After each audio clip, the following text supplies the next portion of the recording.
سلامتی کا راستہ۔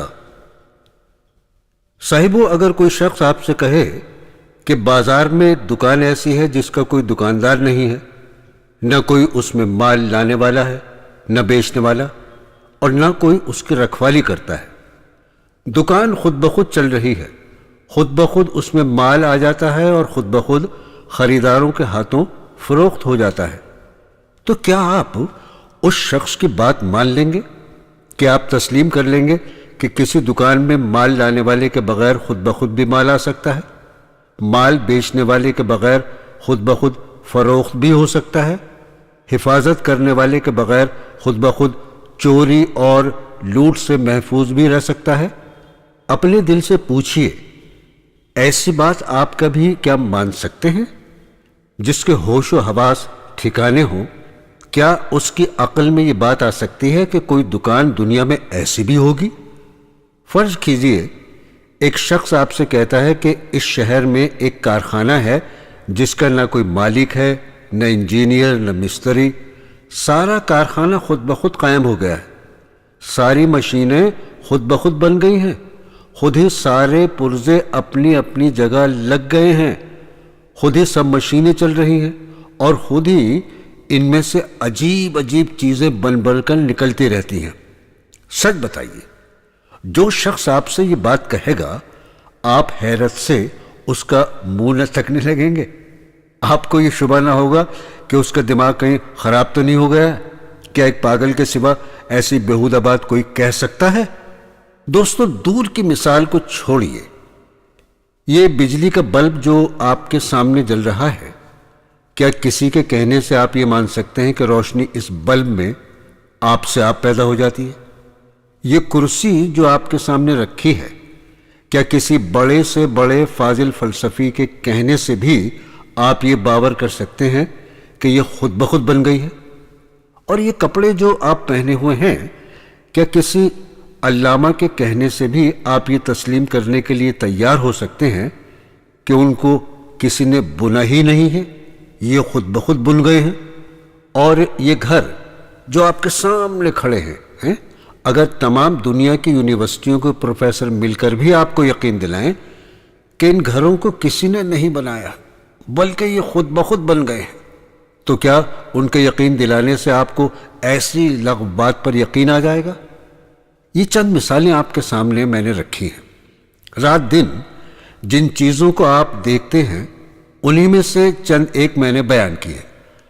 اب ذرا غور کیجئے، ایک معمولی دکان کے متعلق جب آپ کی عقل یہ نہیں مان سکتی کہ وہ کسی قائم کرنے والے کے بغیر چل رہی ہے، جب ایک ذرا سے کارخانے کے متعلق آپ یہ ماننے کے لیے تیار نہیں ہو سکتے کہ وہ کسی بنانے والے کے بغیر بن جائے گا اور کسی چلانے والے کے بغیر چلتا رہے گا، تو یہ زمین اور آسمان کا زبردست کارخانہ جو آپ کے سامنے چل رہا ہے، جس میں چاند، سورج، بڑے بڑے ستارے گھڑی کے پرزوں کی طرح حرکت کر رہے ہیں، جس میں سمندروں سے بھاپیں اٹھتی ہیں، بھاپوں سے بادل بنتے ہیں، بادلوں کی ہوائیں اڑا کر زمین کے کونے کونے میں پھیلتی ہیں، پھر ان کو مناسب وقت پر ٹھنڈک پہنچا کر دوبارہ بھاپ سے پانی بنا دیا جاتا ہے، پھر وہ پانی بارش کے قطروں کی صورت میں زمین پر گرایا جاتا ہے،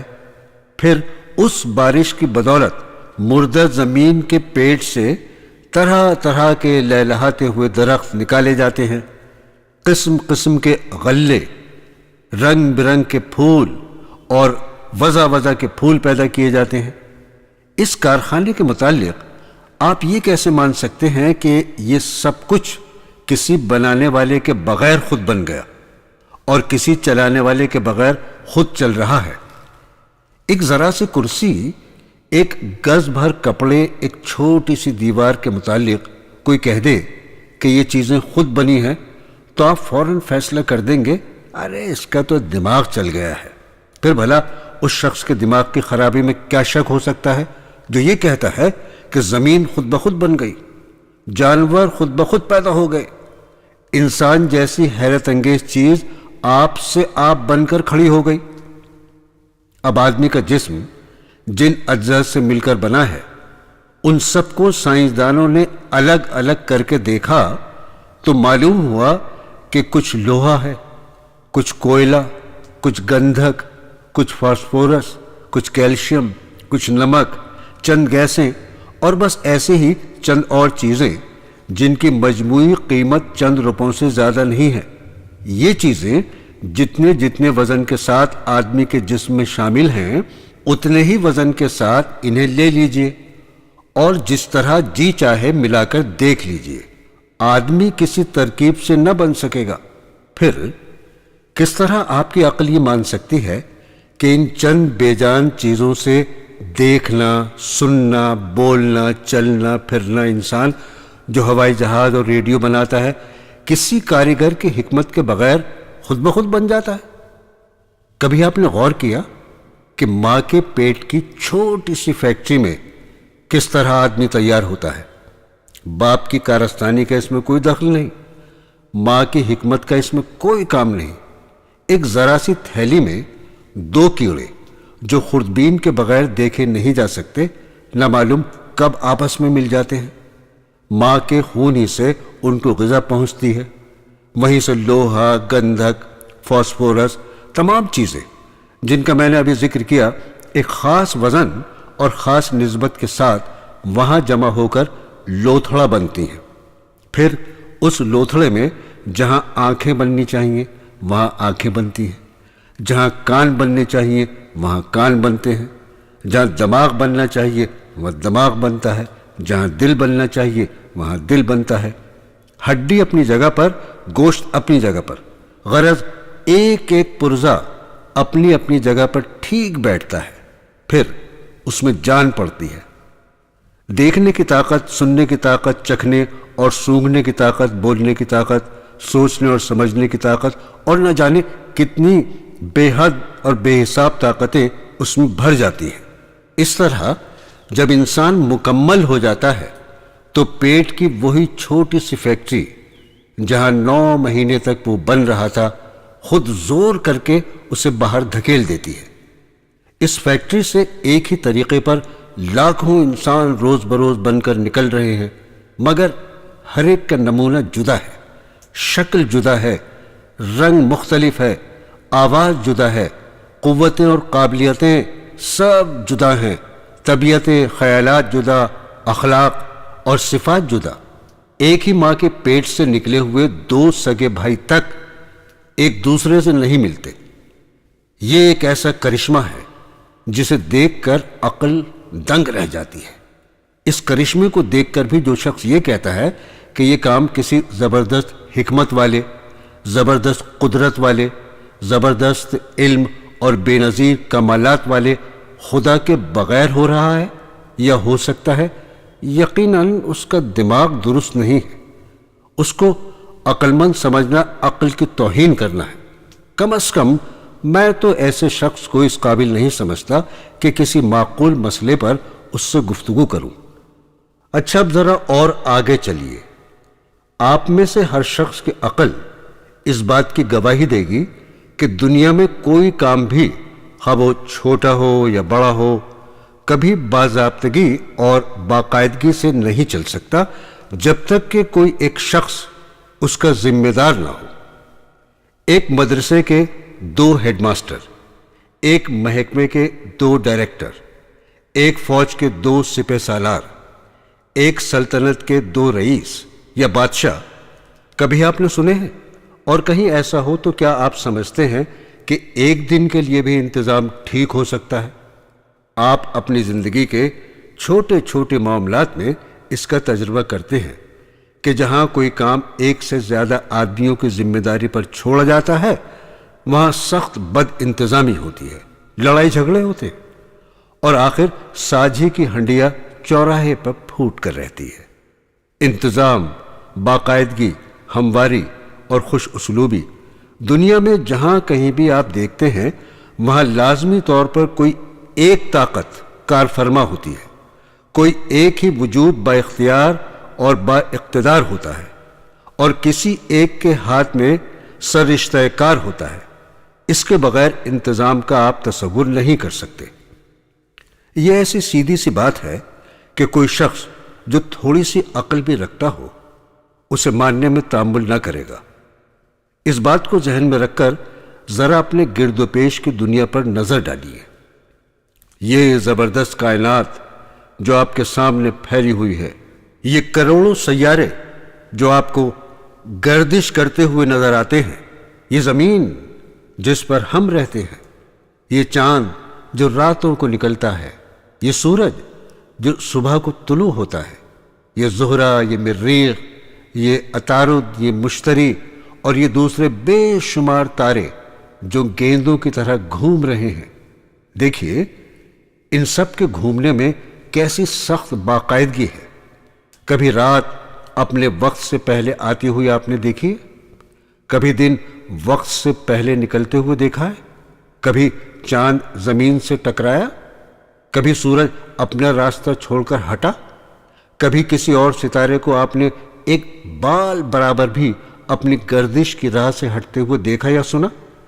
یہ کروڑہ سیارے جن میں سے بعض ہماری زمین سے لاکھوں گنے بڑے ہیں اور بعض سورج سے بھی ہزاروں گنے بڑے، یہ سب گھڑی کے پرزوں کی طرح ایک زبردست ضابطے میں کسے ہوئے اور ایک بندھے ہوئے حساب کے مطابق اپنی اپنی مقررہ رفتار کے ساتھ اپنے اپنے مقررہ راستے پر چل رہے ہیں۔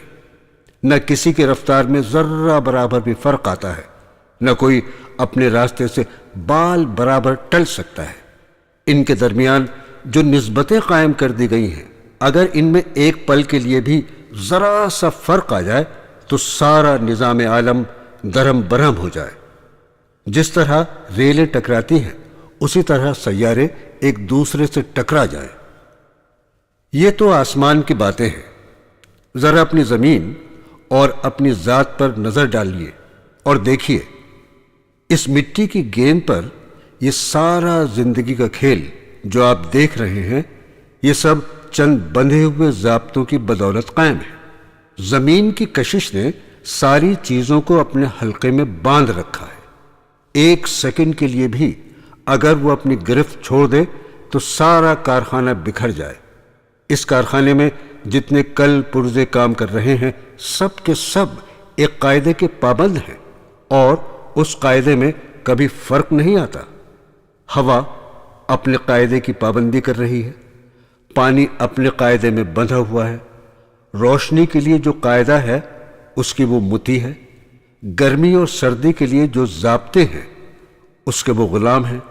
مٹی، پتھر، دھاتیں، بجلی، اسٹیم، درخت، جانور، کسی کی بھی یہ مجال نہیں کہ اپنی حد سے بڑھ جائے یا اپنی خاصیتوں کو بدل دے یا اس کام کو چھوڑ دے جو اس کے سپرد کیا گیا ہے۔ پھر اپنی حد کے اندر اپنے ضابطے کی پابندی کرنے کے ساتھ اس کارخانے کے سارے پرزے ایک دوسرے کے ساتھ مل کر کام کر رہے ہیں، اور دنیا میں جو کچھ بھی ہو رہا ہے سب اسی وجہ سے ہو رہا ہے کہ یہ ساری چیزیں اور ساری قوتیں مل کر کام کر رہی ہیں۔ ایک ذرا سے بیج کی ہی مثال لے لیجئے جس کو آپ زمین میں بوتے ہیں، وہ کبھی پرورش پا کر درخت بن ہی نہیں سکتا جب تک کہ زمین اور آسمان کی ساری قوتیں مل کر اس کی پرورش میں حصہ نہ لیں۔ زمین اپنے خزانوں سے اس کو غذا دیتی ہے، سورج اس کی ضرورت کے مطابق اسے گرمی پہنچاتا ہے، پانی سے جو کچھ وہ مانگتا ہے وہ پانی دیتا ہے، ہوا سے جو کچھ وہ طلب کرتا ہے وہ ہوا دیتی ہے، راتیں اسے ٹھنڈک اور اوس بہم پہنچاتی ہیں، دن اسے گرمی پہنچا کر پختگی کی طرف لے جاتا ہے۔ اسی طرح مہینوں اور برسوں تک مسلسل ایک باقاعدگی کے ساتھ یہ سب مل کر اسے پالتے پوستے ہیں، تب جا کر کہیں درخت بنتا ہے اور اس میں پھل آتے ہیں۔ آپ کی یہ ساری فصلیں جن کے بل بوتے پر آپ جی رہے ہیں، انہی بے شمار مختلف قوتوں کے بالاتفاق کام کرنے ہی کی وجہ سے تیار ہوتی ہیں، بلکہ آپ خود زندہ اسی وجہ سے ہیں کہ زمین اور آسمان کی تمام طاقتیں متفقہ طور پر آپ کی پرورش میں لگی ہوئی ہیں۔ اگر تنہا ایک ہوا ہی اس متفقہ کاروبار سے الگ ہو جائے تو آپ ختم ہو جائیں۔ اگر پانی، ہوا اور گرمی کے ساتھ موافقت کرنے سے انکار کر دے تو آپ پر بارش کا ایک قطرہ نہ برس سکے۔ اگر مٹی پانی کے ساتھ اتفاق کرنا چھوڑ دے تو آپ کے باغ سوکھ جائیں، آپ کی کھیتیاں کبھی نہ پکیں اور آپ کے مکان کبھی نہ بن سکے۔ اگر دیا سلائی کی رگڑ سے آگ پیدا ہونے پر راضی نہ ہو تو آپ کے چولہے ٹھنڈے ہو جائیں اور آپ کے سارے کارخانے یکلخت بیٹھ جائیں۔ اگر لوہا آگ کے ساتھ تعلق رکھنے سے انکار کر دے تو آپ ریلیں اور موٹریں تو درکنار ایک سوئی اور چھری تک نہیں بنا سکیں گے۔ غرض یہ ساری دنیا جس میں آپ جی رہے ہیں یہ صرف اسی وجہ سے قائم ہے کہ اس عظیم الشان سلطنت کے سارے محکمے پوری پابندی کے ساتھ ایک دوسرے سے مل کر کام کر رہے ہیں، اور کسی محکمے کے کسی اہلکار کی یہ مجال نہیں ہے کہ اپنی ڈیوٹی سے ہٹ جائے یا ضابطے کے مطابق دوسرے محکموں کے اہلکاروں سے اشتراک عمل نہ کرے۔ یہ جو کچھ میں نے آپ سے بیان کیا ہے، کیا اس میں کوئی بات جھوٹ یا خلاف واقعہ ہے؟ شاید آپ میں سے کوئی بھی اسے جھوٹ نہیں کہے گا۔ اچھا، اگر یہ سچ ہے تو مجھے بتائیے کہ یہ زبردست انتظام، یہ حیرت انگیز باقاعدگی، یہ کمال درجے کی ہمواری، یہ زمین و آسمان کی بے حد اور بے حساب چیزوں اور طاقتوں میں کامل موافقت آخر کس وجہ سے ہے؟ کروڑوں برس سے یہ کائنات یوں ہی قائم ہے۔ لاکھوں سال سے اس زمین پر درخت اگ رہے ہیں، جانور پیدا ہو رہے ہیں، اور نہ معلوم کب سے انسان اس زمین پر جی رہا ہے۔ کبھی ایسا نہ ہوا کہ چاند زمین پر گر جاتا یا زمین سورج سے ٹکرا جاتی۔ کبھی رات اور دن کے حساب میں فرق نہیں آیا۔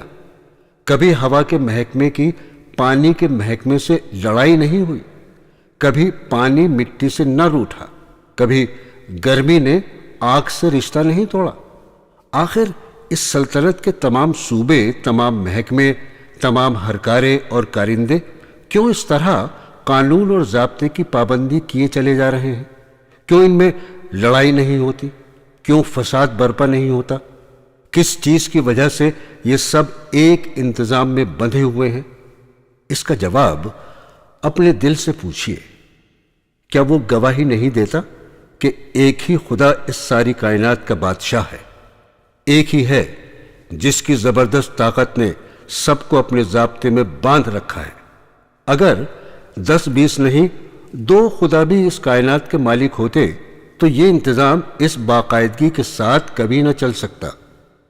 ایک ذرا سے مدرسے کا انتظام تو 2 ہیڈ ماسٹروں کی ہیڈ ماسٹری برداشت نہیں کر سکتا، پھر بھلا اتنی بڑی زمین اور آسمان کی سلطنت 2 خداؤں کی خدائی میں کیسے چل سکتی تھی؟ پس واقعہ صرف اتنا ہی ہے کہ دنیا کسی بنانے والے کے بغیر نہیں بنی ہے، بلکہ یہ بھی واقعہ ہے کہ اس کو ایک ہی نے بنایا ہے۔ حقیقت صرف اتنی ہی نہیں کہ اس دنیا کا انتظام کسی حاکم کے بغیر نہیں چل رہا ہے، بلکہ یہ بھی حقیقت ہے کہ وہ حاکم ایک ہی ہے۔ انتظام کی باقاعدگی صاف کہہ رہی ہے کہ یہاں ایک کے سوا کسی کے ہاتھ میں حکومت کے اختیارات نہیں ہیں۔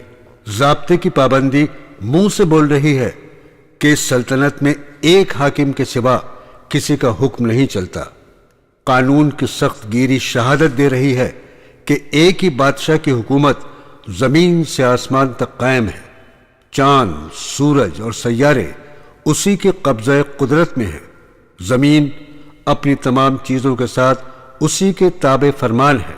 ہوا اسی کی غلام ہے، پانی اسی کا بندہ ہے، دریا اور پہاڑ اسی کے محکوم ہیں، درخت اور جانور اسی کے مطیع ہیں، انسان کا جینا اور مرنا اسی کے اختیار میں ہے۔ اس کی مضبوط گرفت نے سب کو پوری قوت کے ساتھ جکڑ رکھا ہے۔ کوئی اتنا زور نہیں رکھتا کہ اس کی حکومت میں اپنا حکم چلا سکے۔ در حقیقت اس مکمل تنظیم میں ایک سے زیادہ حاکموں کی گنجائش ہی نہیں ہے۔ تنظیم کی فطرت یہ چاہتی ہے کہ حکم میں ایک شمع برابر بھی کوئی دوسرا حصے دار نہ ہو، تنہا ایک ہی حاکم ہو اور اس کے سوا سب محکوم ہوں، کیونکہ کسی دوسرے کے ہاتھ میں فرما روائی کے ادنا سے اختیارات ہونے کے معنی بھی بدنظمی اور فساد کے ہیں۔ حکم چلانے کے لیے صرف طاقت ہی درکار نہیں ہے، علم بھی درکار ہے، اتنی وسیع نظر درکار ہے کہ تمام کائنات کو بیک وقت دیکھ سکے اور اس کی مصلحتوں کو سمجھ کر احکام جاری کر سکے۔ اگر خداوند عالم کے سوا کچھ چھوٹے چھوٹے خدا ایسے ہوتے جو نگاہ جہاں بھی تو نہ رکھتے، لیکن انہیں دنیا کے کسی حصے یا کسی معاملے میں اپنا حکم چلانے کا اختیار حاصل ہوتا، تو یہ زمین اور آسمان کا سارا کارخانہ درہم برہم ہو کے رہ جاتا۔ ایک معمولی مشین کے متعلق بھی آپ جانتے ہیں کہ اگر کسی ایسے شخص کو اس میں دخل اندازی کا اختیار دے دیا جائے جو اس سے پوری طرح واقف نہ ہو تو وہ اسے بگاڑ کے رکھ دے گا۔ لہذا عقل یہ فیصلہ کرتی ہے اور زمین و آسمان کے نظام سلطنت کا انتہائی باضابطگی کے ساتھ چلنا اس کی گواہی دیتا ہے کہ اس سلطنت کے اختیارات شاہی میں ایک خدا کے سوا کسی کا ذرہ برابر حصہ نہیں ہے۔ یہ صرف ایک واقعہ ہی نہیں ہے، حق یہ ہے کہ خدا کی خدائی میں خود خدا کے سوا کسی کا حکم چلنے کی کوئی وجہ بھی نہیں ہے۔ جن کو اس نے اپنے دست قدرت سے بنایا ہے، جو اس کی مخلوق ہیں، جن کی ہستی اس کی عنایت سے قائم ہے، جو اس سے بے نیاز ہو کر خود اپنے بلبوتے پر ایک لمحے کے لیے بھی موجود نہیں رہ سکتے، ان میں سے کسی کی یہ حیثیت کب ہو سکتی ہے کہ خدائی میں اس کا حصہ دار بن جائے؟ کیا کسی نوکر کو آپ نے ملکیت میں آقا کا شریک ہوتے ہوئے دیکھا ہے؟ کیا آپ کی عقل میں یہ بات آتی ہے کہ کوئی مالک اپنے غلام کو اپنا ساجی بنا لے؟ کیا خود آپ میں سے کوئی شخص اپنے ملازموں میں سے کسی کو اپنی جائیداد میں یا اپنے اختیارات میں حصے دار بناتا ہے؟ اس بات پر جب آپ غور کریں گے تو آپ کا دل گواہی دے گا کہ خدا کی اس سلطنت میں کسی بندے کو خود مختارانہ فرم روائی کا کوئی حق حاصل ہی نہیں ہے۔ ایسا ہونا نہ صرف واقعے کے خلاف ہے، نہ صرف عقل اور فطرت کے خلاف ہے، بلکہ حق کے خلاف بھی ہے۔ صاحبو، یہ بنیادی حقیقتیں ہیں جن پر اس دنیا کا پورا نظام ٹکا ہوا ہے۔ آپ اس دنیا سے الگ نہیں ہیں، بلکہ اس کے اندر اس کے ایک جزو کی حیثیت سے رہتے ہیں۔ لہذا آپ کی زندگی کے لیے بھی یہ حقیقتیں اسی طرح بنیادی ہیں جس طرح کل جہاں کے لیے ہیں۔ آج یہ سوال آپ میں سے ہر شخص کے لیے اور دنیا کے تمام انسانوں کے لیے ایک پریشان کن گتھی بنا ہوا ہے کہ آخر ہم انسانوں کی زندگی سے امن و چین کیوں رخصت ہو گیا؟ کیوں آئے دن مصیبتیں ہم پر نازل ہو رہی ہیں؟ کیوں ہماری زندگی کی کل بگڑ گئی ہے؟ قومیں قوموں سے ٹکرا رہی ہیں، ملک ملک میں کھینچتانی ہو رہی ہے، آدمی آدمی کے لیے بھیڑیا بن گیا ہے، لاکھوں انسان لڑائیوں میں برباد ہو رہے ہیں، کروڑوں اور اربوں کے کاروبار غارت ہو رہے ہیں، بستیوں کی بستیاں اجڑ رہی ہیں، طاقتور کمزوروں کو کھائے جاتے ہیں، مالدار غریبوں کو لوٹ لیتے ہیں، حکومت میں ظلم ہے، عدالت میں بے انصافی ہے، دولت میں بدمستی ہے، اقتدار میں غرور ہے، دوستی میں بے وفائی ہے اور امانت میں خیانت ہے، اخلاق میں راستی یعنی سچائی نہیں رہی، انسان پر سے انسان کا اعتماد اٹھ گیا، مذہب کے جامے میں لا مذہبیت ہو رہی ہے، آدم کے بچے لاتعداد گروہوں میں بٹے ہوئے ہیں اور ہر گروہ دوسرے گروہ کو دغا، ظلم، بے ایمانی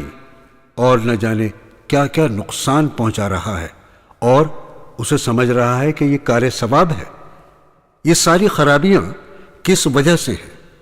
خدا کی خدائی میں اور جس طرف بھی ہم دیکھتے ہیں امن ہی امن نظر آتا ہے۔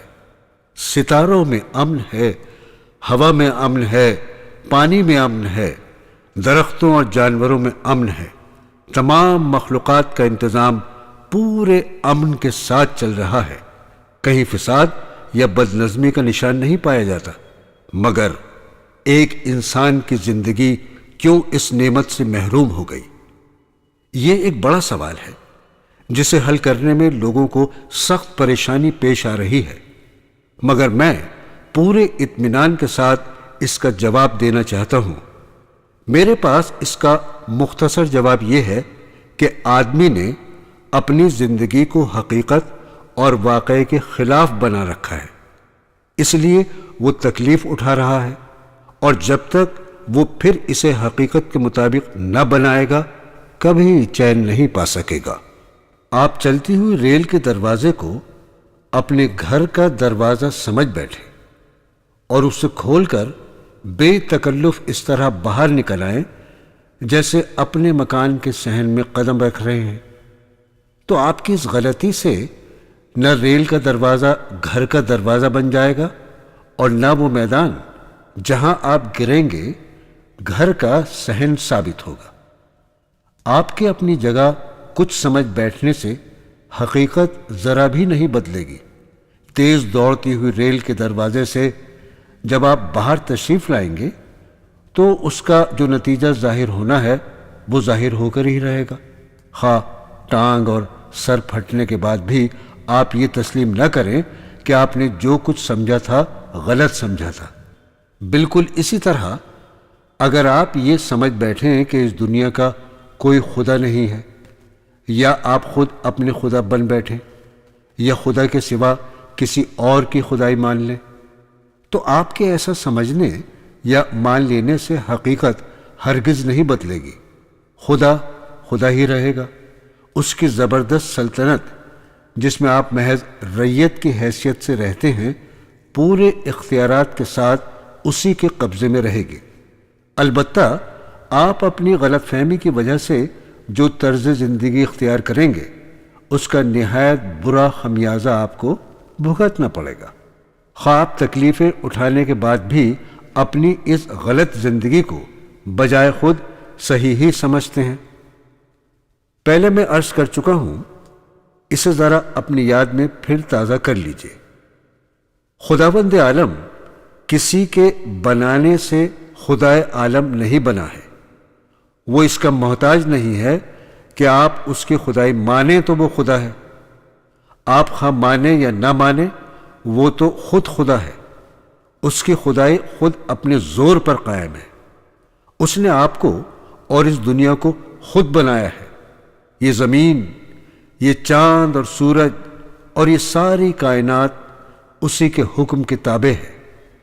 اس کائنات میں جتنی قوتیں کام کر رہی ہیں سب اسی کے زیر حکم ہیں۔ وہ ساری چیزیں جن کے بل پر آپ زندہ ہیں اسی کے قبضہ قدرت میں ہیں۔ خود آپ کا اپنا وجود اس کے اختیار میں ہے۔ اس واقعے کو آپ کسی طرح بدل نہیں سکتے۔ آپ اس کو نہ مانیں تب بھی یہ واقعہ رہے گا، آپ اس سے آنکھیں بند کر لیں تب بھی یہ واقعہ ہے، آپ اس کے سوا کچھ اور سمجھ بیٹھے تب بھی یہ واقعہ ہے۔ ان سب صورتوں میں واقعے کا تو کچھ نہیں بگڑتا، البتہ فرق یہ ہوتا ہے کہ اگر آپ اس واقعے کو تسلیم کر کے اپنی وہی حیثیت قبول کر لیں جو اس واقعے کے اندر دراصل آپ کی ہے، تو آپ کی زندگی درست ہوگی، آپ کو چین ملے گا، امن ملے گا، اطمینان نصیب ہوگا، اور آپ کی زندگی کی ساری کل ٹھیک چلے گی۔ اور اگر آپ نے واقعے کے خلاف کوئی اور حیثیت اختیار کی تو انجام وہی ہوگا جو چلتی ہوئی ریل کے دروازے کو اپنے گھر کا دروازہ سمجھ کر قدم باہر نکالنے کا ہوتا ہے۔ چوٹ آپ خود کھائیں گے، ٹانگ آپ کی ٹوٹے گی، سر آپ کا پھٹے گا، تکلیف آپ کو پہنچے گی، واقعہ جیسا تھا ویسا ہی رہے گا۔ آپ سوال کریں گے کہ اس واقعے کے مطابق ہماری صحیح حیثیت کیا ہے؟ تو میں چند لفظوں میں اس کی تشریح کیے دیتا ہوں۔ اگر کسی نوکر کو آپ تنخواہ دے کر پال رہے ہوں تو بتائیے اس نوکر کی اصلی حیثیت کیا ہے؟ یہی نا آپ کی نوکری بجا لائے، آپ کے حکم کی اطاعت کرے، آپ کی مرضی کے مطابق کام کرے اور نوکری کی حد سے نہ بڑھے۔ نوکر کا کام آخر نوکری کے سوا اور کیا ہو سکتا ہے؟ آپ اگر افسر ہوں اور کوئی آپ کے ماتحت ہو تو ماتحت کا کام کیا ہے؟ یہی نہ کہ وہ ماتحت ہی کرے، افسری کی ہوا میں نہ رہے۔ اگر آپ کسی جائیداد کے مالک ہوں تو اس جائیداد میں آپ کی خواہش کیا ہوگی؟ یہی نہ کہ اس میں آپ کی مرضی چلے، جو کچھ آپ چاہیں وہی ہو، اور آپ کی مرضی کے خلاف پتہ بھی نہ ہلے۔ آپ پر اگر کوئی بادشاہی مسلط ہو اور تمام قوتیں اس کے ہاتھ میں ہوں تو ایسی بادشاہی کی موجودگی میں آپ کی حیثیت کیا ہو سکتی ہے؟ یہی نہ آپ سیدھی طرح رعیت بن کر رہنا قبول کریں اور شاہی قانون کی فرما برداری سے قدم باہر نہ نکالیں۔ بادشاہ کی سلطنت کے اندر رہتے ہوئے اگر آپ خود اپنی بادشاہی کا دعویٰ کریں گے یا کسی دوسرے کی بادشاہی مان کر اس کے حکم پر چلیں گے تو آپ باغی ہوں گے، اور باغی کے ساتھ جو سلوک کیا جاتا ہے وہ تو آپ اچھی طرح جانتے ہی ہیں۔ ان مثالوں سے آپ خود سمجھ سکتے ہیں کہ خدا کی اس سلطنت میں آپ کی اصلی حیثیت کیا ہے۔ آپ کو اس نے بنایا ہے، قدرتی طور پر آپ کا کوئی کام اس کے سوا نہیں ہے کہ اپنے بنانے والے کی مرضی پر چلیں۔ آپ کو وہ پال رہا ہے اور اسی کے خزانے سے آپ تنخواہ لے رہے ہیں۔ آپ کی کوئی حیثیت اس کے سوا نہیں ہے کہ آپ اس کے نوکر ہیں۔ آپ کا اور ساری دنیا کا وہ افسر ہے، اس کی افسری میں آپ کی حیثیت ماتحتی کے سوا اور کچھ نہیں ہو سکتی۔ یہ زمین اور آسمان سب اس کی جائیداد ہے۔ اس جائیداد میں اسی کی مرضی چلے گی اور چلنی بھی چاہیے۔ آپ کو یہاں اپنی مرضی چلانے کا کوئی حق نہیں ہے۔ اپنی مرضی آپ چلانے کی کوشش کریں گے تو منہ کی کھائیں گے۔ اس سلطنت میں اس کی بادشاہی اس کے اپنے زور پر قائم ہے۔ زمین اور آسمان کے سارے محکمے اس کے قبضے میں ہیں۔ آپ خود چاہے راضی ہوں یا ناراض، بہرحال اس کی رعیت ہیں، یعنی جنتا ہیں آپ کی اور کسی انسان کی بھی، خواہ وہ چھوٹا ہو یا بڑا، کوئی دوسری حیثیت رعیت ہونے کے سوا نہیں ہے۔ اسی کا قانون اس سلطنت میں قانون ہے اور اسی کا حکم ہے۔ رعیت میں سے کسی کو یہ دعویٰ کرنے کا حق نہیں ہے کہ میں ہز میجسٹی ہوں یا ہز ہائینس ہوں یا ڈکٹیٹر اور خود مختار ہوں۔ نہ کسی شخص یا پارلیمنٹ یا اسمبلی یا کونسل کو اختیار حاصل ہے کہ اس سلطنت میں خدا کے بجائے خود اپنا قانون بنائے اور خدا کی رعیت سے کہے کہ ہمارے اس قانون کی پیروی کرو۔ نہ کسی انسانی حکومت کو یہ حق پہنچتا ہے کہ خدا کے حکم سے بے نیاز ہو کر خود حکم چلائے اور خدا کے بندوں سے کہے کہ ہمارے اس حکم کی اطاعت کرو۔ نہ کسی انسان یا انسانوں کے کسی گروہ کے لیے یہ جائز ہے کہ اصلی بادشاہ کی رعیت بننے کی بجائے بادشاہی کے جھوٹے مدعیوں میں سے کسی کی رعیت بننا قبول کرے۔ اصل بادشاہ کے قانون کو چھوڑ کر جھوٹے قانون سازوں کا قانون تسلیم کرے اور اصلی حکمراں سے منہ موڑ کر جھوٹ موٹ کی ان حکومتوں کا حکم ماننے لگے۔ یہ تمام صورتیں بغاوت کی ہیں۔ خود بادشاہی کے اختیارات کا دعویٰ کرنا یا ایسے کسی مدعی کے دعوے کو قبول کرنا، دونوں حرکتیں رعیت کے لیے بغاوت کا حکم رکھتی ہیں، اور اس کی سزا ان دونوں کو ملنی یقینی ہے، خواہ جلدی ملے یا دیر میں۔ آپ کی اور ایک ایک انسان کی پیشانی کے بال خدا کی مٹھی میں ہیں، جب چاہے پکڑ کر گھسیٹ لے۔ زمین اور آسمان کی اس سلطنت میں بھاگ جانے کی طاقت کسی میں نہیں ہے۔ آپ اس سے بھاگ کر کہیں بھی پناہ نہیں لے سکتے۔ مٹی میں مل کر آپ کا ایک ایک ذرہ بھی اگر منتشر ہو جائے، آگ میں جل کر خواہ آپ کی راکھ ہو اور وہ پھیل جائے، پانی میں بہہ کر خواہ آپ مچھلیوں کی خوراک بنیں یا سمندر کے پانی میں گھل جائیں، ہر جگہ سے خدا آپ کو پکڑ لے گا۔ ہوا اس کے غلام ہے، زمین اس کی بندی ہے، پانی اور اس کی مچھلیاں سب اس کے حکم کے تابع ہیں۔ ایک اشارے پر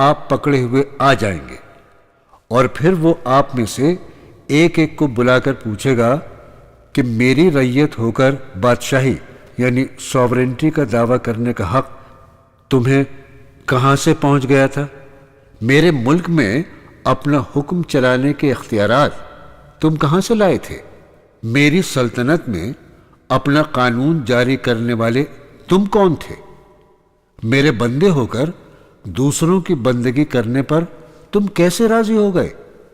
میرے نوکر ہو کر تم نے دوسروں کا حکم مانا، مجھ سے تنخواہ لے کر دوسروں کو ان داتا اور رازق سمجھا، میرے غلام ہو کر دوسروں کی غلامی کی، میری بادشاہی میں رہتے ہوئے دوسروں کے قانون کو قانون سمجھا اور دوسروں کے فرامین کی اطاعت کی۔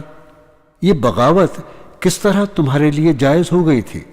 فرمائیے، آپ میں سے کسی کے پاس اس الزام کا جواب ہے؟ کون سے وکیل صاحب وہاں اپنے قانونی داؤ پیچ سے بچاؤ کی صورت نکال سکیں گے؟ اور کون سے سفارش پر آپ بھروسہ رکھتے ہیں کہ وہ آپ کو اس بغاوت کے جرم کی سزا بھگتنے سے بچا لے گی؟ دوستو، یہاں صرف حق ہی کا سوال نہیں ہے، یہ سوال بھی ہے کہ خدا کی اس خدائی میں کیا انسان بادشاہی یا قانون سازی یا حکمرانی کا اہل ہو سکتا ہے؟ جیسا کہ ابھی عرض کر چکا ہوں، ایک معمولی سی مشین کے متعلق بھی آپ یہ جانتے ہیں کہ اگر کوئی اناڑی شخص جو اس مشینری سے واقف نہ ہو اسے چلائے گا تو بگاڑ دے گا۔ ذرا کسی ناواقف آدمی سے ایک موٹر ہی چلوا کر دیکھ لیجئے، ابھی آپ کو معلوم ہو جائے گا کہ اس حماقت کا کیا انجام ہوتا ہے۔ اب ذرا خود سوچئے کہ لوہے کی ایک مشین کا حال جب یہ ہے کہ صحیح علم کے بغیر اس کو استعمال نہیں کیا جا سکتا، تو انسان جس کی نفسیات انتہا درجے کی پیچیدہ ہیں، جس کی زندگی کے معاملات بے شمار پہلو رکھتے ہیں اور ہر پہلو میں لاکھوں گتھیاں ہیں، اس کی پیچ در پیچ مشینری کو وہ لوگ چلا سکتے ہیں جو دوسروں کو جاننا اور سمجھنا تو درکنار خود اپنے آپ کو بھی اچھی طرح نہیں جانتے اور نہیں سمجھتے۔ ایسے اناڑی جب قانون ساز بن بیٹھیں گے اور ایسے نادان جب انسانی زندگی کی ڈرائیوری پر آمادہ ہوں گے، تو کیا اس کا انجام کسی اناڑی شخص کے موٹر چلانے کے انجام سے کچھ بھی مختلف ہو سکتا ہے؟ یہی وجہ ہے کہ جہاں خدا کے بجائے انسانوں کا بنایا ہوا قانون مانا جا رہا ہے، اور جہاں خدا کی اطاعت سے بے نیاز ہو کر انسان حکم چلا رہے ہیں اور انسان ان کا حکم مان رہے ہیں، وہاں کسی جگہ بھی امن نہیں ہے، کسی جگہ بھی آدمی کو چین نصیب نہیں ہے، کسی جگہ بھی زندگی کی کوئی کل سیدھی نہیں چلتی۔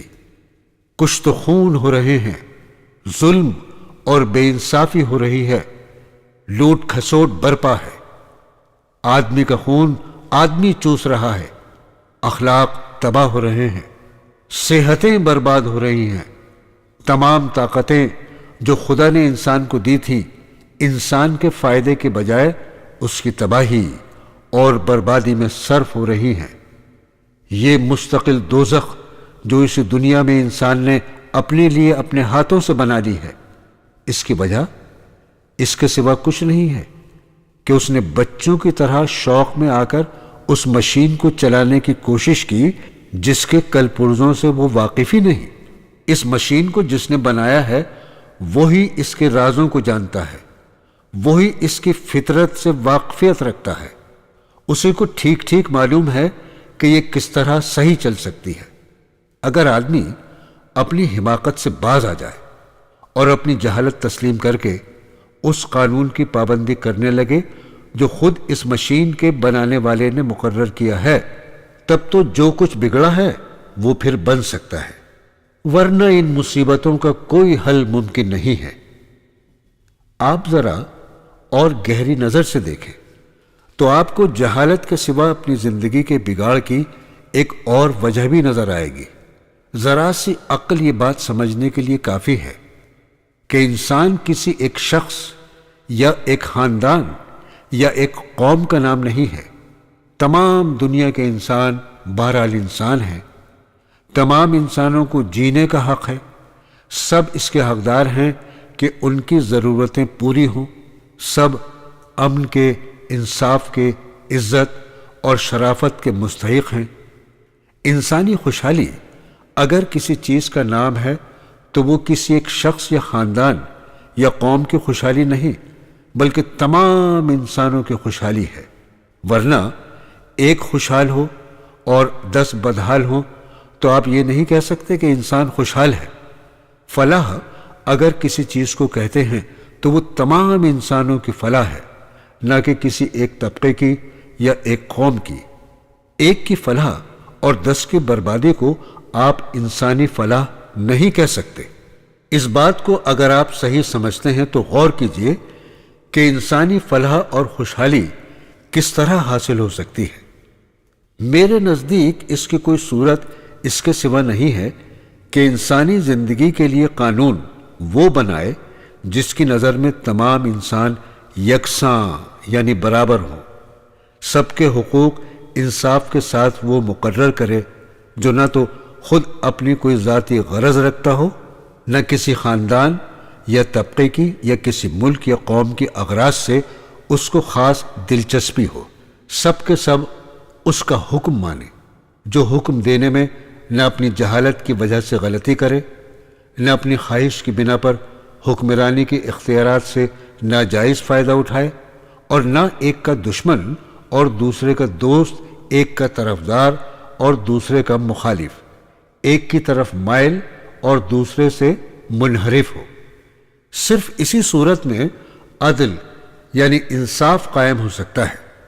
اسی طرح تمام انسانوں، تمام قوموں، تمام طبقوں اور تمام گروہوں کو ان کے جائز حقوق پہنچ سکتے ہیں۔ یہی ایک صورت ہے جس سے ظلم مٹ سکتا ہے۔ اگر یہ بات بھی درست ہے تو پھر میں آپ سے پوچھتا ہوں کہ کیا دنیا میں کوئی انسان بھی ایسا بے لاگ، ایسا غیر جانبدار، ایسا بے غرض اور اس قدر انسانی کمزوریوں سے بالاتر ہو سکتا ہے؟ شاید آپ میں سے کوئی شخص میرے اس سوال کا جواب اثبات میں دینے کی جرات نہیں کرے گا۔ یہ شان صرف خدا ہی کی ہے، کوئی دوسرا اس شان کا نہیں ہے۔ انسان خواہ کتنے ہی بڑے دل گردے کا ہو، بہرحال وہ اپنے کچھ ذاتی اغراض و مقاصد رکھتا ہے، کچھ دلچسپیاں رکھتا ہے۔ کسی سے اس کا تعلق زیادہ ہے اور کسی سے کم، کسی سے اس کو محبت ہے اور کسی سے نہیں ہے۔ ان کمزوریوں سے کوئی انسان پاک نہیں ہو سکتا۔ یہی وجہ ہے کہ جہاں خدا کے بجائے انسانوں کا قانون مانا جاتا ہے اور خدا کے بجائے انسانوں کے حکم کی اطاعت کی جاتی ہے، وہاں کسی نہ کسی صورت میں ظلم اور بے انصافی ضرور موجود ہے۔ کچھ شاہی خاندانوں کو دیکھیے جو زبردستی اپنی طاقت کے بل بوتے پر امتیازی حیثیت حاصل کیے ہوئے ہیں۔ انہوں نے اپنے لیے وہ عزت، وہ ٹھاٹ باٹ، وہ آمدنی، وہ حقوق اور وہ اختیارات مخصوص کر رکھے ہیں جو دوسروں کے لیے نہیں ہیں۔ یہ قانون سے بالاتر ہیں، ان کے خلاف کوئی دعویٰ نہیں کر سکتا، چاہے کچھ کریں۔ ان کے مقابلے میں کوئی چارہ جوئی نہیں کی جا سکتی، کوئی عدالت نہیں، ان کے نام سمن نہیں بھیج سکتی۔ دنیا دیکھتی ہے کہ یہ غلطیاں کرتے ہیں، مگر کہا یہ جاتا ہے اور ماننے والے مان بھی لیتے ہیں کہ بادشاہ غلطی سے پاک ہے۔ دنیا دیکھتی ہے کہ یہ معمولی انسان ہیں جیسے اور سب انسان ہوتے ہیں، مگر یہ خدا بن کر سب سے اونچے بیٹھتے ہیں، اور لوگ ان کے سامنے یوں ہاتھ باندھے، سر جھکائے، ڈرے سہمے کھڑے ہوتے ہیں، گویا ان کا رزق، ان کی زندگی، ان کی موت سب ان کے ہاتھ میں ہے۔ یہ رعایا کا پیسہ اچھے اور برے ہر طریقے سے گھسیٹتے ہیں اور اسے اپنے محلوں پر، اپنی سواریوں پر، اپنے عیش و آرام، اپنی تفریحوں پر بے دریغ لٹاتے ہیں۔ ان کے کتوں کو وہ روٹی ملتی ہے جو کما کر دینے والی رعایا کو نصیب نہیں ہوتی۔ کیا یہ انصاف ہے؟ کیا یہ طریقہ کسی ایسے عادل کا مقرر کیا ہوا ہو سکتا ہے جس کی نگاہ میں سب انسانوں کے حقوق اور مفاد یکساں ہوں؟ کیا یہ لوگ انسانوں کے لیے کوئی منصفانہ قانون بنا سکتے ہیں؟ ان برہمنوں اور پیروں کو دیکھیے، ان نوابوں اور رئیسوں کو دیکھیے، ان جاگیرداروں اور زمینداروں کو دیکھیے، ان ساہوکاروں اور مہاجنوں کو دیکھیے۔ یہ سب طبقے اپنے آپ کو عام انسانوں سے بالا تر سمجھتے ہیں۔ ان کے زور و اثر سے جتنے قوانین دنیا میں بنے ہیں وہ انہیں ایسے حقوق دیتے ہیں جو عام انسانوں کو نہیں دیے گئے۔ یہ پاک ہیں اور دوسرے ناپاک، یہ شریف ہیں اور دوسرے کمین، یہ اونچے ہیں اور دوسرے نیچے، یہ لوٹنے کے لیے ہیں اور دوسرے لٹنے کے لیے۔ ان کے نفس کی خواہشوں پر لوگوں کی جان، مال، عزت، آبرو، ہر ایک چیز قربان کر دی جاتی ہے۔ کیا یہ ضابطے کسی منصف کے بنائے ہوئے ہو سکتے ہیں؟ کیا ان میں صریح طور پر خود غرضی اور جانبداری نظر نہیں آتی؟ کیا اس سوسائٹی میں منصفانہ قوانین بن سکتے ہیں جس پر یہ لوگ چھائے ہوئے ہوں؟ ان حاکم قوموں کو دیکھیے جو اپنی طاقت کے بل پر دوسری قوموں کو غلام بنائے ہوئے ہیں۔ ان کا کون سا قانون، کون سا ضابطہ ایسا ہے جس میں خود غرض شامل نہیں ہے؟ یہ اپنے آپ کو انسان اعلیٰ کہتے ہیں، بلکہ در حقیقت صرف اپنے ہی کو انسان سمجھتے ہیں۔ ان کے نزدیک کمزور قوموں کے لوگ یا تو انسان ہی نہیں ہیں، یا اگر ہیں تو ادنا درجے کے ہیں۔ یہ ہر حیثیت سے اپنے آپ کو دوسروں سے اونچا ہی دیکھتے ہیں اور اپنی اغراض پر دوسروں کے مفاد کو قربان کرنا اپنا حق سمجھتے ہیں۔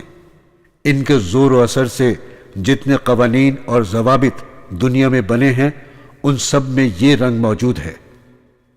تو دوستو، یہ چند مثالیں میں نے محض اشارے کے طور پر دی ہیں، تفصیل کا تو یہاں موقع نہیں ہے۔ میں صرف یہ بات آپ کے ذہن نشیں کرنا چاہتا ہوں کہ دنیا میں جہاں بھی انسان نے قانون بنایا ہے وہاں بے انصافی ضرور ہوئی ہے۔ کچھ انسانوں کو ان کے جائز حقوق سے بہت زیادہ دیا گیا ہے، اور کچھ انسانوں کے حقوق نہ صرف پامال کیے گئے ہیں بلکہ انہیں انسانیت کے درجے سے گرانے میں بھی تعامل نہیں کیا گیا۔ اس کی وجہ انسان کی یہ کمزوری ہے کہ وہ جب کسی معاملے کا فیصلہ کرنے بیٹھتا ہے تو اس کے دل و دماغ پر اپنی ذات یا اپنے خاندان یا اپنی نسل یا اپنے طبقے یا اپنی قوم ہی کے مفاد کا خیال مسلط رہتا ہے۔ دوسروں کے حقوق اور مفاد کے لیے اس کے پاس وہ ہمدردی کی نظر نہیں ہوتی جو اپنوں کے لیے ہوتی ہے۔ مجھے بتائیے، کیا اس بے انصافی کا کوئی علاج اس کے سوا ممکن ہے کہ تمام انسانی قوانین کو دریا کی طغیانی کے سپرد کر دیا جائے اور اس خدا کے قانون کو ہم سب تسلیم کر لیں جس کی نگاہ میں ایک انسان اور دوسرے انسان کے درمیان کوئی فرق نہیں ہے؟ فرق اگر ہے تو صرف اس کے اخلاق، اس کے اعمال اور اس کے اوصاف کے لحاظ سے ہے، نہ کہ نسل یا طبقے یا قومیت یا رنگ کے لحاظ سے۔ میرے عزیزو، اس معاملے میں ایک اور پہلو بھی ہے جسے میں نظر انداز نہیں کر سکتا۔ آپ جانتے ہیں کہ ایک آدمی کو قابو میں رکھنے والی چیز صرف ذمہ داری کا احساس ہی ہے۔ اگر کسی شخص کو یقین ہو جائے کہ وہ جو چاہے کرے، کوئی اس سے جواب طلب کرنے والا نہیں ہے اور نہ اس کے اوپر ایسی کوئی طاقت ہے جو اسے سزا دے سکے، تو آپ سمجھ سکتے ہیں کہ وہ شترے بے مہار بن جائے گا۔ یہ بات جس طرح ایک شخص کے معاملے میں صحیح ہے، اسی طرح ایک خاندان، ایک قوم اور تمام دنیا کے انسانوں کے معاملے میں صحیح ہے۔ ایک خاندان جب یہ محسوس کرتا ہے کہ اس سے کوئی جواب طلب نہیں کر سکتا تو وہ قابو سے باہر ہو جاتا ہے۔ ایک طبقہ بھی جب ذمہ داری اور جواب دہی سے بے خوف ہو جاتا ہے تو دوسروں پر ظلم ڈھانے میں اسے کوئی تعامل نہیں ہوتا۔ ایک قوم یا ایک سلطنت جب اپنے آپ کو اتنا طاقتور پاتی ہے کہ اپنی زیادتی کے کسی برے نتیجے کا خوف اسے نہیں ہوتا تو وہ جنگل کے بھیڑیے کی طرح کمزور بکریوں کو پھاڑنا شروع کر دیتی ہے۔ دنیا میں جتنی بد امنی پائی جاتی ہے اس کی ایک بڑی وجہ یہی ہے۔ جب تک انسان اپنے سے بالاتر کسی اقتدار کو تسلیم نہ کرے اور جب تک اسے یقین نہ ہو کہ مجھ سے اوپر کوئی ایسا ہے جس کو مجھے اپنے اعمال کا جواب دینا ہے اور جس کے ہاتھ میں اتنی طاقت ہے کہ وہ مجھے سزا دے سکتا ہے، اس وقت تک یہ کسی طرح ممکن نہیں کہ ظلم کا دروازہ بند ہو اور صحیح امن قائم ہو سکے۔ میرے عزیزو، اب مجھے بتائیے کہ ایسی طاقت سوائے خداوند عالم کے اور کون سی ہو سکتی ہے؟ خود انسانوں میں سے تو کوئی ایسا نہیں ہو سکتا، کیونکہ انسان یا جس انسانی گروہ کو بھی آپ یہ حیثیت دیں گے خود اس کے شتر بے مہار ہو جانے کا امکان ہے۔ خود اس سے یہ اندیشہ ہے کہ تمام فرعونوں کا ایک فرعون وہ ہو جائے گا، اور خود اس سے یہ خطرہ ہے کہ خود غرضی اور جانبداری سے کام لے کر وہ بعض انسانوں کو گرائے گا اور بعض کو اٹھائے گا۔ یورپ نے اس مسئلے کو حل کرنے کے لیے مجلس اقوام بنائی تھی، مگر بہت جلد وہ سفید رنگ والی قوموں کی مجلس بن کے رہ گئی، اور اس نے چند طاقتور سلطنتوں کے ہاتھ میں کھلونا بن کر کمزور قوموں کے ساتھ بے انصافی شروع کر دی۔ اور یہی حالت اب اقوام متحدہ کی ہے۔ بڑی قوموں کے مقابلے میں یا ان کی دلچسپیوں کے خلاف چھوٹی قوموں کو اس کے ذریعے سے کوئی انصاف نہیں مل سکتا۔ اس تجربے کے بعد اس امر میں کوئی شک باقی نہیں رہ سکتا کہ خود انسانوں کے اندر سے کوئی ایسی طاقت برآمد ہونی ناممکن ہے جس کی باس پرس کا خوف فردن فردن ایک ایک شخص سے لے کر دنیا کی قوموں اور حکومتوں تک کو قابو میں رکھ سکتا ہو۔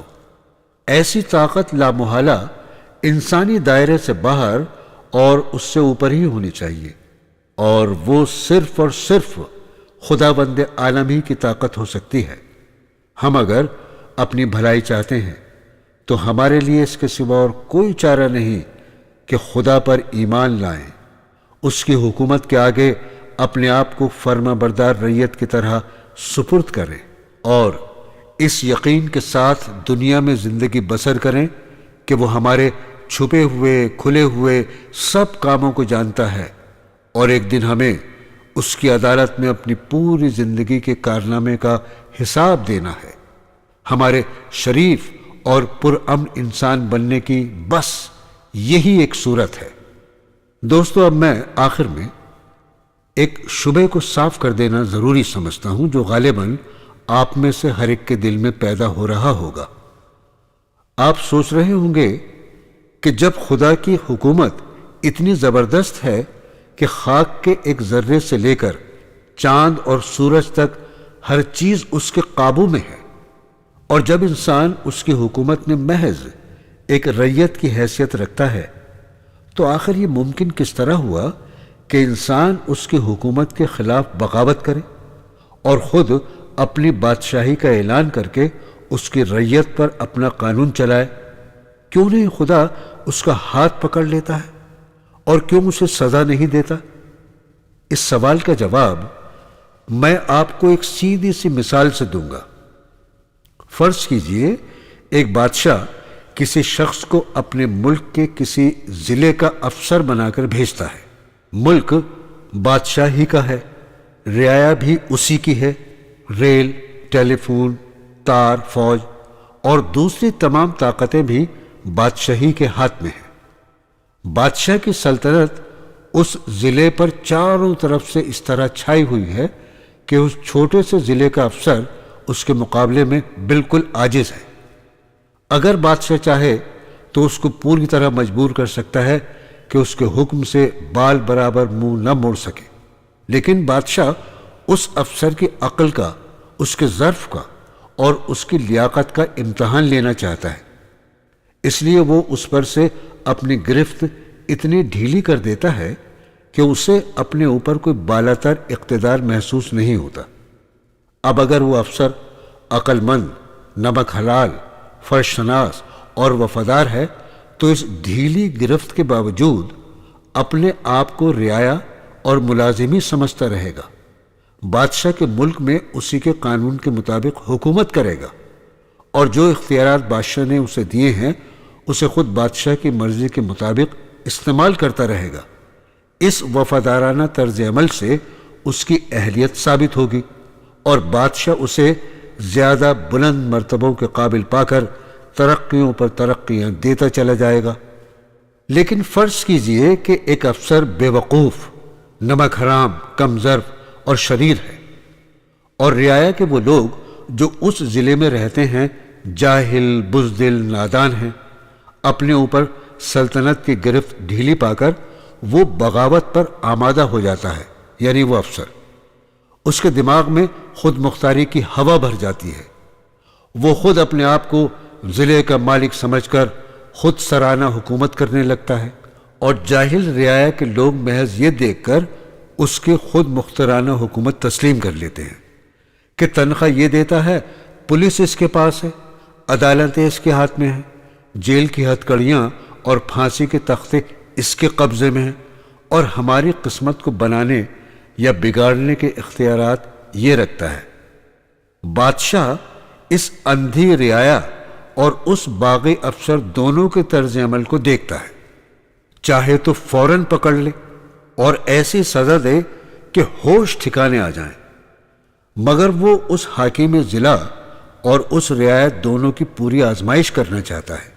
اس لیے وہ نہایت تحمل اور بردباری کے ساتھ انہیں ڈھیل دیتا چلا جاتا ہے، تاکہ جتنی نالائقیاں ان کے اندر بھری ہوئی ہیں پوری طرح ظاہر ہو جائیں۔ اس کی طاقت اتنی زبردست ہے کہ اسے اس بات کا خوف ہی نہیں ہے کہ یہ افسر کبھی زور پکڑ کر اس کا تخت چھین لے گا۔ اسے اس بات کا بھی کوئی اندیشہ نہیں ہے کہ یہ باغی اور نمک حرام لوگ اس کی گرفت سے نکل کر کہیں بھاگ جائیں گے۔ اس لیے اسے جلد بازی کے ساتھ فیصلہ کر دینے کی کوئی ضرورت نہیں۔ وہ سال ہر سال ڈھیل دیتا رہتا ہے، یہاں تک کہ جب یہ لوگ اپنی پوری خباثت کا اظہار کر چکے ہوتے ہیں اور کوئی کسر اس کے اظہار میں باقی نہیں رہتی، تب وہ ایک روز اپنا عذاب ان پر بھیجتا ہے، اور وہ ایسا وقت ہوتا ہے کہ کوئی تدبیر اس وقت انہیں اس کے عذاب سے نہیں بچا سکتی۔ دوستو، میں اور آپ اور خدا کے بنائے ہوئے یہ افسر سب کے سب اسی آزمائش میں مبتلا ہیں۔ ہماری عقل کا، ہمارے ظرف کا، ہماری فرض شناسی کا، ہماری وفاداری کا سخت امتحان ہو رہا ہے۔ اب ہم میں سے ہر شخص کو خود فیصلہ کرنا چاہیے کہ وہ اپنے اصلی بادشاہ کا نمک حلال افسر یا رعیت بننا پسند کرتا ہے یا نمک حرام۔ میں نے اپنی جگہ نمک حلالی کا فیصلہ کیا ہے، اور میں ہر اس شخص سے باغی ہوں جو خدا سے باغی ہے۔ آپ اپنے فیصلے میں مختار ہیں، چاہے تو یہ راستہ اختیار کریں یا وہ۔ ایک طرف وہ نقصانات اور وہ فائدے ہیں جو خدا کے یہ باغی ملازم پہنچا سکتے ہیں، اور دوسری طرف وہ نقصانات اور وہ فائدے ہیں جو خود خدا پہنچا سکتا ہے۔ دونوں میں سے آپ جس کو انتخاب کرنا چاہیں کر سکتے ہیں۔ وآخر الدعوانا ان الحمد للہ رب العالمین۔